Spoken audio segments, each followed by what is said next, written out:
Okay, I have a rather massive stack of books here. This started out as a top 5 books, and then it grew into top 10, and then to 20, and then I realized, I got to shut this down because 20 is probably more than you guys are going to want to hear about anyway, but these are 20 of my most expensive books.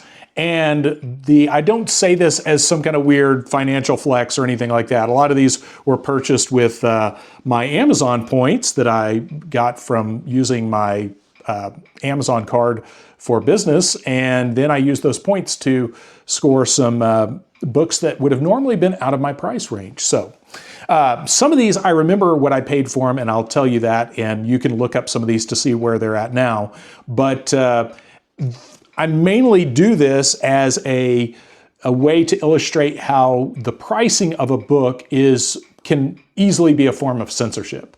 And I think there's several books in this pile that are out of print for various reasons and all. And sometimes I think it's as simple as the author realized they had stepped into something they didn't really want to. I've actually been in personal correspondence with a couple of different authors that told me in no uncertain terms that yes, they wrote book X, and but it caused them so many problems that they realized they were stepping into something that was not something they wanted to deal with, and they backed away from it. And then there's other times when you might have a fairly naive publisher that publishes some information and then realizes the implications of that once it's too late to withdraw that book from circulation, and then they just vow to never publish a book like that again.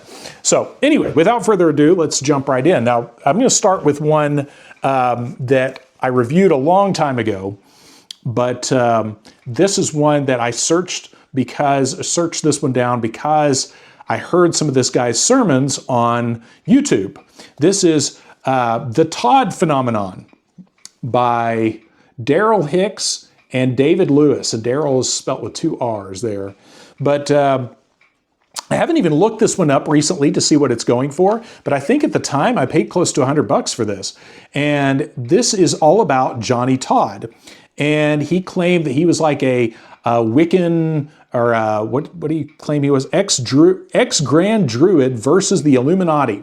And the funny thing about this book is actually kind of making fun of him and trying to debunk him and knock the legs out from under him. Now, I am not a Johnny Todd purist. I don't hang my entire belief system or anything off of Johnny Todd. But I do find it very interesting that these guys wrote an entire book to discredit this guy who was going around lecturing at churches about the influence of the occult in music and how that worked and all. And these guys wrote this book debunking it, and in a way it kind of backfires because some of the guys that he was implicating a lot of high-level evangelical pastors in that said they were kind of in on all this. And they were saying, oh, that's crazy, but some of these guys, of course, wound up embroiled in a variety of scandals, thus proving his point. And this was originally published in first and only edition from 1979. So it was fascinating for that alone. I got this book mainly because I heard a couple of his sermons, and some of his stuff is pretty wacky, pretty crazy, but a lot of it also dovetailed with a lot of other stuff that I've talked about on this channel. So I thought, I wonder if there's anything on this guy, and all I could find was this book debunking him, and it was going for a small chunk of change there. So anyway, now moving right along, I mentioned this one in I think I mentioned this in a previous top 10. This is The Six-Pointed Star by O.J. Graham. And this one it's out there, you can still get it, but I think as of last time I checked, it was going for about $300, which is crazy because it's a very simple little book, and it's all about the hex and its origins and how it is not related in any way to Mosaic law or Judaism or anything, that it is strictly an occult symbol and explains the connection to Remphan and Molech and all that. So kind of curious that this book would go for so much. And I think when I originally got this, for a little paperback book, I might have paid like $20 or $30, which I thought was a little crazy at the time. And it's like buying gold and silver coins. It just keeps going up in price. Now, this is one that I got because I saw it referenced in another book, and this is another one that just keeps going up in price, and shouldn't be anything crazy except for one chapter. This is Hypnotism by George H. Estabrooks. And Estabrooks was a hypnotist and kind of a mind scientist that was involved with the OSS during World War II. And he has a whole chapter in here on the military applications of hypnosis and explains how you could use hypnosis to create what I think he refers to them as like a super spy. So that's worth the price of the book for getting that right there. I'm sure this is probably around on a PDF or something, but yeah, this is if you go through the Amazon, it is an expensive book, but this is another one of those gems sometimes you can find at half-price books on the cheap. So now, My Labs or Mill Labs, this is one, didn't look it up right before I filmed this. This is one that's like buying Bitcoin, goes up and down and all over the place. But this is by a German couple who were looking into covert operations and a lot of weird military connections to the UFO phenomenon, and more specifically, military abductions of people that then those people would remember as alien abductions. Hence the term MILABs or MyLabs or however you want to pronounce that. And very fascinating look into the phenomenon of military abductions and how many abductions have a military component to them rather than just aliens and UFOs. And overall, he takes a very much a kind of an agnostic stance towards aliens. He includes some stuff about aliens in here, but it's more of a big picture view of this. And this is the only book this couple has written in English. They actually have a couple of other books, but they're only in German. So I have one of them, but I don't read German, so I can't comment on it. But I'm keeping it around just in case somebody can help me with that. Now, this, of course, many of you are familiar with this. This is Children for the Devil. Oh, and by the way, I should say, I got this, I special ordered this through Barnes & Noble in like 2000. And no sooner did I get it, it was almost impossible to get your hands on. And I think at one point it was going for several $100s on Amazon. Okay, so, but moving right along. This is Children for the Devil by Tim Tate. And Children for the Devil is an expose on the problem of ritual abuse. This was written in, I believe, 91. And this was retracted by the publisher because a police officer that's mentioned in this said there's one sentence that could be construed could be construed in a way that put him in a negative light. And based on that, and the publisher didn't want to fight this, so they retracted it. So according to Tim Tate, I've heard some interviews with him where he says it wasn't up to him, it was the publisher, they retracted it. So there's only a few copies that are actually floating around that you can actually get. This is one you can find PDF files of it, excellent book has really good section on the McMartin case, a lot of good case specifics, both U.S. ritual abuse cases as well as British cases. Excellent stuff in here, but very hard to get. And I think when I bought this, I think I paid about $100 for it, and it's another one that just goes up and up and up and up. So now, this is another one that I actually drove all the way to New Mexico, the land of enchantment, to get this book, and I think this might be signed, yes it is. It is signed by the author, Greg Valdez, who was the son of the late Gabe Valdez. And Gabe Valdez was a state police officer who investigated a lot of the cattle mutilations back in the 70s and 80s and early 90s. And he became part of NIDS, the National Institute for Discovery Sciences, if I remember right, in the late 90s, doing further research under a private contract. And fascinating look into if you've ever heard about Dulce, New Mexico, and the whole underground base at Dulce, this is a great book on this. This cuts through a lot of the myth about that. And according to his son and according to Gabe Valdez himself, this was very much probably research into biological warfare and psychological warfare being done using the local communities as test subjects is the general idea. But excellent book, but very difficult to get a hard copy. But I did look it up earlier today, and that's one of the reasons I got this stack going. Someone had commented on the review on this, said they wanted to get a copy, and you can still get a Kindle version of this for about $10. And one time I was up in Chama, New Mexico, and there was a little gift shop there that had a whole stack of these, and they were selling them for like 15, 16 bucks each. So obviously they hadn't checked Amazon recently, but there are some hard copies around there somewhere. And the sad thing is there used to be a website that he ran that had even more evidence to back up a lot of his claims, and that website has since gone down. Now, this is an interesting one on ancient history of kind of forbidden archaeology. This is Ancient Structures, Remarkable Pyramids, Forts, Towers, Stone Chambers, Cities, and Complexes.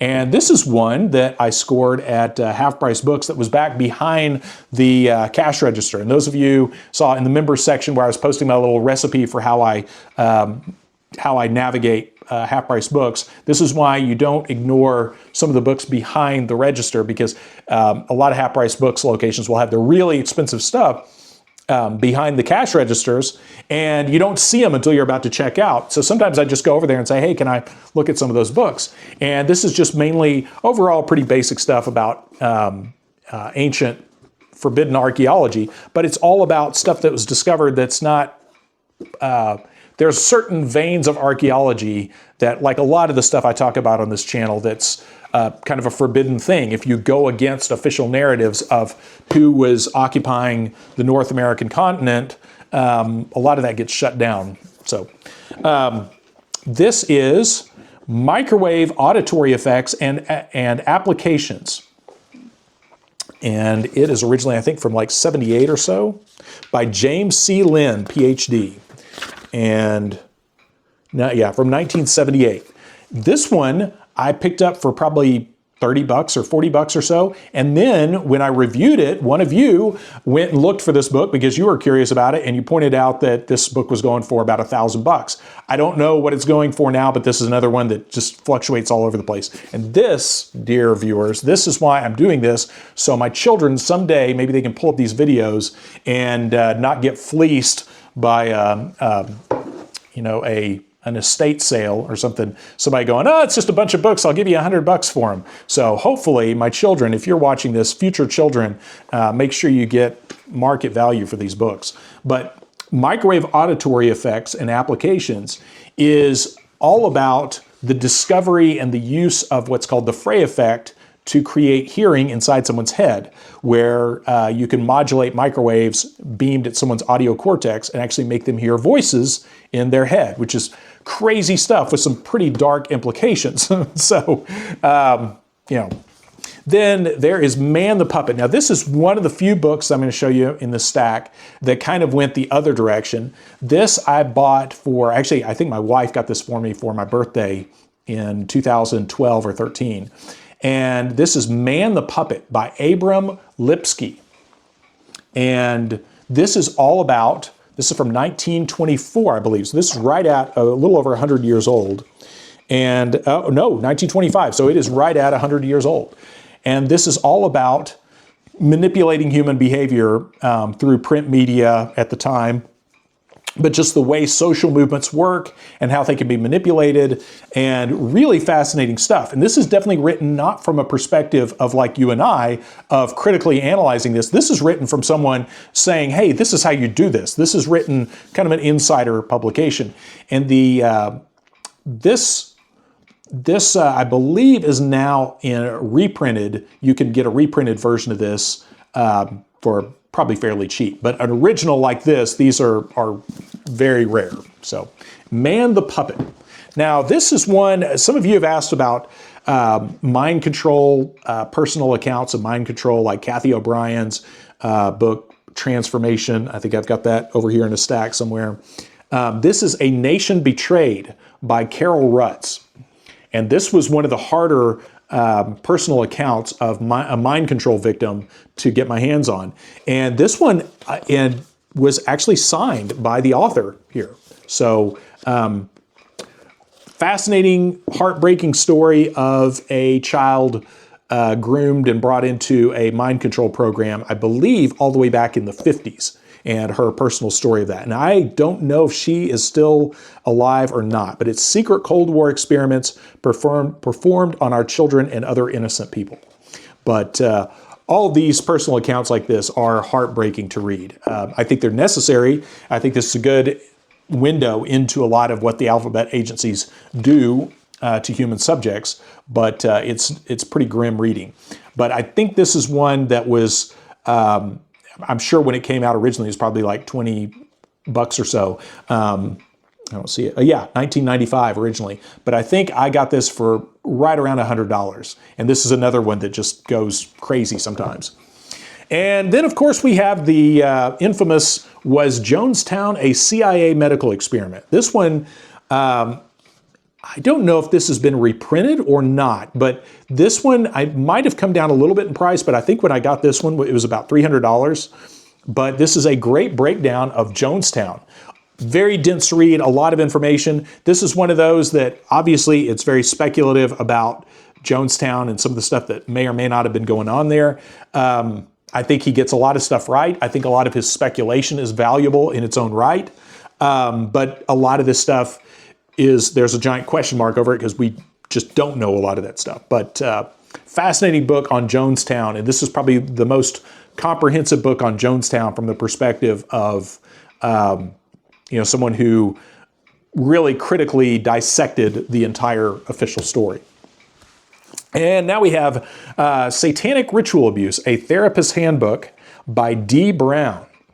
How to Work Effectively with the Multiple Personalities of Ritual Abuse Survivors. And this is one I was kind of surprised. I looked this up because I'm always curious about some of these books and some of the current reviews on some of these books and who else has maybe some other take on some of these, and look this up, and this was going for a small chunk of change. So overall, pretty straightforward book about ritual abuse and including children's drawings, some of their personal experiences. Again, heartbreaking stuff, but important in understanding the whole problem of ritual abuse. And while we're on the subject, here is, of course, kind of the holy grail of ritual abuse books. This is Cover Up of the Century by Daniel Ryder. And just before this video, I went ahead and looked this up because I was kind of curious what it's going for. I paid about $100 for this. And at the time I was like, man, I hope this book is not just a complete bust because, $100 for a book is a lot. I bought this back when I first started really digging into this stuff, and I was like, oh please don't be disappointing, because sometimes books can be expensive for different reasons. It doesn't necessarily mean a book is true because it's expensive. So, but this one is really good, and this one has a lot of good case specifics on ritual abuse cases across the country and just itemized. So good resource for that alone. But anyway, good resource about ritual abuse, and just I think this was printed in 1994, and it gets into also the potential for, and I think this might be why this book is so rare, is it gets into the potential for how this ritual abuse and that kind of mind control, monkeying with people's heads, would be a way to insert people into elite positions by way of doing stuff to them in a daycare. Then 20 years on, you could reactivate somebody in another position. And that sounds kind of nuts until you think about most of these daycare scandals occurred in very well-to-do areas where these ritual abuse daycare things happened. And then those people who would now be like close to my age would now be in possibly positions of government.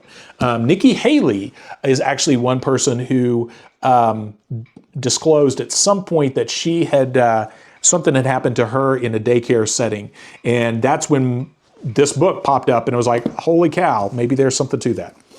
And of course, this is one that I also mentioned the other day. This is Behind the Balfour Declaration by Robert John. And this is all about the Balfour Declaration. Really quick book. I picked this up at a used bookstore in Oklahoma City, and I was pleasantly surprised. I took it back to the hotel and read almost the whole thing almost immediately. It's just the history of the Balfour Declaration. And overall, I didn't think anything too crazy. I mean, I knew about the Balfour Declaration. That is what laid the political foundation for modern day political Israel. And I didn't think anything too crazy about it, other than just it's definitely one of those episodes of history that a lot of people just don't know about. And this is one, then I looked it up. It's kind of an expensive book now. And then, of course, this is another kind of holy grail in my collection. This is Operation Mind Control, the Researcher's Edition. And now I think you can find this, and I did a video in the members section about this. You can find a reprint of this now, I think through, I'm not sure if it's Adventures Unlimited or Feral House or one of those, but if you look up Operation Mind Control, there's, I think that Applewhite guy's face, that wild-eyed stare he's got on the cover of it. And I think you can actually get it for like 40 or 50 bucks now. But this is a comprehensive book on mind control and everything about it, everything up to the year about 1994, 95 when this was printed. And interesting how this was done. This Walter Boart was the one who originally printed Operation Mind Control back in the 70s. And the way he did this was this in the early days of the internet. And he did it where you could get authorization from him. He would send you like a signed deal that you were authorized to print this. And you could go to like a Kinko's copy shop and he would send them the file and you could print off this massive volume here. Excellent information in here. If you're a serious student of alphabet agency, mind control programs and all, definitely a good one. And we're almost done here. And I've lost count of even how many books I've done here. But this is UFOs, The Grand Deception, and The Coming New World Order by Norio Hayakawa. This is an expensive one, and this one probably could be reprinted, but Norio Hayakawa is a UFO researcher out of New Mexico, and has produced some pretty good stuff, but he's kind of done an about-face on some of this and retracted some of that, and I think that's why this is so rare now, because I think a lot of this, when Behold a Pale Horse, I'm trying to think of the author's name of that book. I'm glitching out, but when that gentleman was shot by I think the state police or the FBI or something in Arizona in 2001 after September 11th, I think a lot of researchers like Norio here kind of got their mind right and stepped away from some of this research and were like, oh, William Cooper, that's his name, of Behold a Pale Horse. When he was shot, a lot of people backed away from their research. So, and then of course we have the Tavistock Institute of Human Relations. This is another one that I didn't think it was anything too crazy, and then somebody pointed out the other day that it's going for a small mint. But this is Shaping the Moral, Spiritual, Cultural, Political, and Economic Decline of the United States of America. And this is all about the Tavistock Institute and its role in shaping popular culture through music and all kinds of things. So, fascinating book, but definitely one, when I got it, I didn't think it was that groundbreaking to be that rare. Now, let's see, I got just a few more, so bear with me here. This is Secret German Weapons of World War II by Rudolf Lusar. I think if you can see that there, it doesn't have a cover. I have to be really careful with this. This one is rare because it's all about secret weapons of the Germans. And this is one of the earliest books that I found that talks about, and I'm going to see if I can find it to show you here, that, of course, there's all kinds of crazy weaponry, some stuff you may have heard about, some stuff you probably haven't, but the most probably radical thing in here is the inclusion of disc-shaped aircraft in here. And here we have there's a whole section on flying disc aircraft, and then firsthand reports of people who saw these things fly, and that's the whole area of UFOs as secret aircraft is a fascinating area of research. So, and if you're new to the channel, I'll put some links at the end of this on the end screen for you. Then, of course, we have, in kind of in that same vein, we have The Controllers by Martin Cannon. And this was a manuscript that was printed out. It's just like 70 pages or so. 70, I guess about a little over 80 pages. Excellent work on mind control. And his thesis that he put out, I think he printed this out in the like late 80s, early 90s. His whole thesis was that when he started digging into UFO abduction cases, he started seeing all these parallels between UFO abductions and mind control, and realized that a lot of UFO abduction stories may be actually the practical use of a lot of this mind control technology, using the UFO mythology, or however you want to say it, as a cover for that. So fascinating read. And Martin Cannon is one that has also kind of politely stepped away from his original work. And I'm not sure where he stands on now, if he's totally divorced. I know for a while he basically said, I don't want anything to do with it. I don't believe that anymore, which is an odd thing to say, because it's kind of like, discovering oil or something. You can't undiscover it. It's like once you know that that's there, it's kind of hard not to know about it. But last but not least, we have UFOs and the New World Order. And this is one that I think, again, for a little paperback was like $100. And I was like, man. But again, thanks to Amazon points, I was able to buy this with a clear conscience. And this is another fascinating read, kind of in the vein of Martin Cannon's work, about the political implications of UFOs and this high technology possibly being used to manipulate the public and use it to create new belief systems, and more importantly, bring everyone into this kind of one world government through the use of this high technology. So fascinating breakdown of that by Michael Lindemann. And I have a couple of his other books, but this is definitely the hardest to get. And overall, it was good. It was well worth it. I bought this, and it came in just in time to go on vacation, and good stuff in here. Again, it's like there's a few things that are somewhat dated in some of his conclusions, but I think still, it's more of a cautionary book than anything else. He's not laying down any hard, like, big reveal at the end of, hey, and then now I figured out X, Y, and Z. It's more like we need to be on the guard against the potential for misuse of this phenomenon. So anyway, so there you go. That is 20 very expensive, strangely expensive books, strange and expensive, interesting books. I actually have, I think the most I ever paid for a book is one of my magic books, Performance Magic, not, magic with a K, Damien Eccles magic, is Magic. It's called just simply Magic by Robert Harbin. And there were only 5 of them printed. And back when I had my own shop and business was good, I treated myself to a copy of that book. And I think it was $1,300 US to get a copy of that. But I don't really think it fits into this stuff, since I doubt that was one of those that by having that book, you got the performance rights to the material in that book. And then, of course, Robert Harbin had passed away, I think, in the late 70s. So he ain't going to be publishing any more of those books. So anyway, I'll stop there. But thanks for watching. I hope you enjoyed that. That's, again, slightly different than some of my other books, and I thought some of you might appreciate that, just because that's kind of a wide spectrum. And for those of you new to some of these subject areas, that might give you some little breadcrumbs to follow some different directions than you might have thought about before. So again, thanks for watching, and thanks for supporting the channel.